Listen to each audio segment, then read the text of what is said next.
This session is what I call how I eliminated at least 80% of all the hassle I had ever had in class. All the hassle of discipline, motivation, stimulation, class rules, organization, and all the rest of that. Now, the reason it's 80% is because I know it was more than 75%, but it surely wasn't 100%. The way I eliminated it was by distinguishing between work and learning. See, I used to think that my job was to get kids to work. Work harder, work more, work together, work quietly. Turn in your work on time, work some more, work extra, work. And I thought, that's not my job. My job is to get them to learn.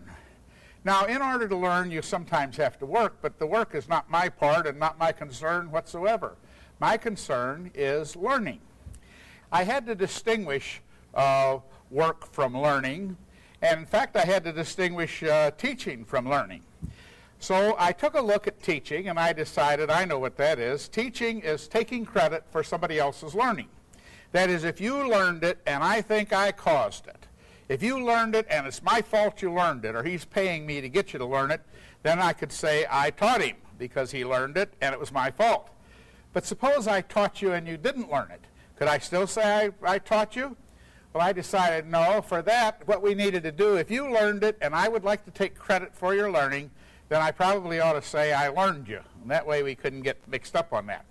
Now, for the learning, that was even easier because the definition of learning for me is simple. It's moving from inability to do something to ability to do something. If you used to couldn't do it, now you can, you've learned. If you used to couldn't work the problem, now you can work the problem, you've learned.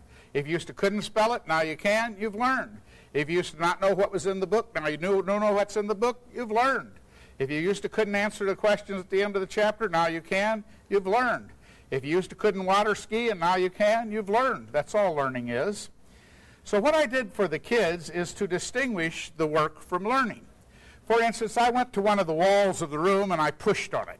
And I pushed hard.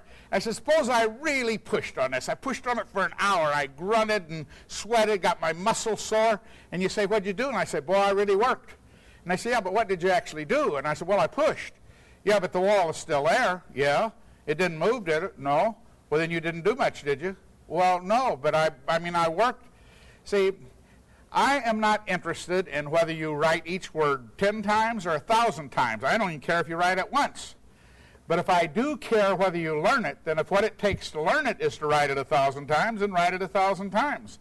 I don't want you to write it 1,000 times. All I want you to do is learn. So what happened in my classroom is I couched everything in terms of learning.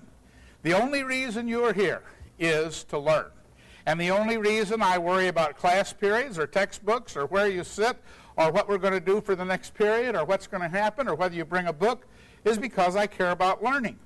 So unless I can tie it into learning, then I don't care whether you do it. So I don't care where you sit.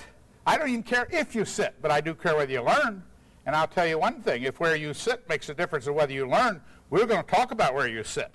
Not because I'm in charge of sitting, because I'm in charge of learning, and I will do whatever it takes for you to learn.